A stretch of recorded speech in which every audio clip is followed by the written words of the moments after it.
Assalamualaikum warahmatullahi wabarakatuh. Selamat pagi kepada murid-murid. Selamat bersama dalam sesi PDPR Zoom Sejarah Tahun 4 bersama Sensei Ashraf, dan pada hari ini kita akan menyambung pelajaran kita di unit 1 mengenali sejarah bahagian 2.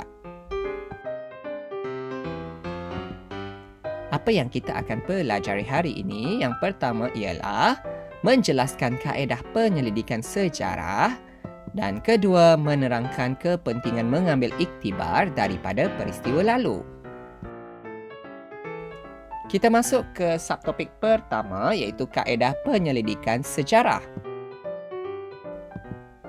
Kaedah penyelidikan sejarah secara umumnya terdapat 3 kaedah, iaitu yang pertama, kaedah arkeologi, kedua, kaedah lisan, dan ketiga, kaedah bertulis. Kita masuk ke kaedah yang pertama, iaitu kaedah arkeologi. Kaedah arkeologi ialah proses untuk mendapatkan maklumat daripada bahan tinggalan sejarah yang dilakukan melalui proses gali cari ataupun ekskavasi. Antara penemuan yang boleh dijumpai di tapak ekskavasi ialah fosil, tembikar, barangan logam, dan juga kulit siput.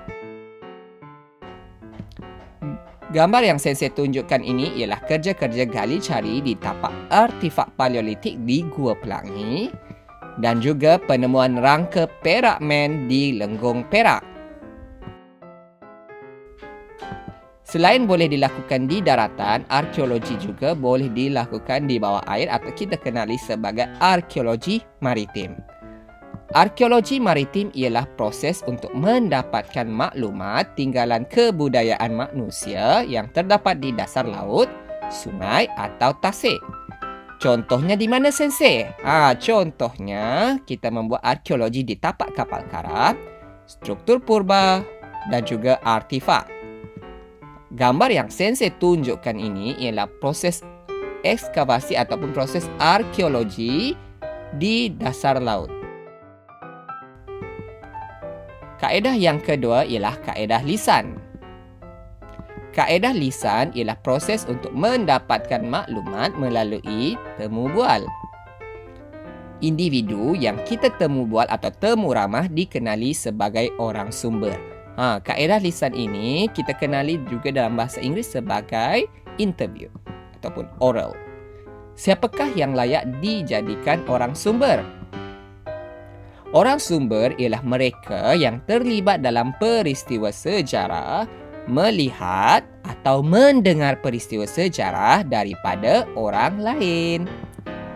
Gambar yang Sensei tunjukkan ini ialah proses menemu bual.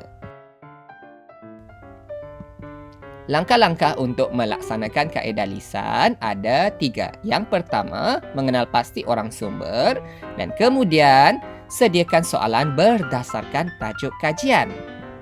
Langkah yang kedua, mulakan proses menemu bual dan merakam perbualan. Dan langkah yang terakhir ialah menyalin rakaman, simpan data perbualan dan membuat penulisan. Kaedah yang ketiga ialah kaedah bertulis. Kaedah bertulis ialah proses untuk mendapatkan maklumat daripada tulisan dan lakaran. Dari mana kita boleh dapatkan sumber bertulis, Sensei? Jawapannya dinding gua, kayu, batu dan juga bahan bercetak. Gambar yang Sensei tunjukkan ini ialah lakaran manusia zaman prasejarah yang terdapat di dinding gua. Langkah-langkah dalam kaedah bertulis ada 4. Yang pertama, kenal pasti sumber sejarah yang tepat. Kedua, kumpulkan sumber sejarah, sama ada sumber primer atau sumber sekunder. Langkah ketiga, tafsir maklumat dalam sumber. Dan langkah keempat, membuat penulisan.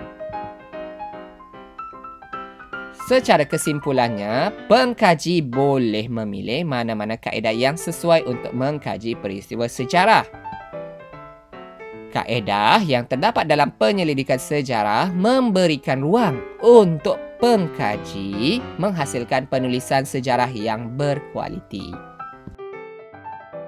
Sekarang kita masuk ke subtopik yang kedua, kepentingan mengambil iktibar daripada peristiwa lalu.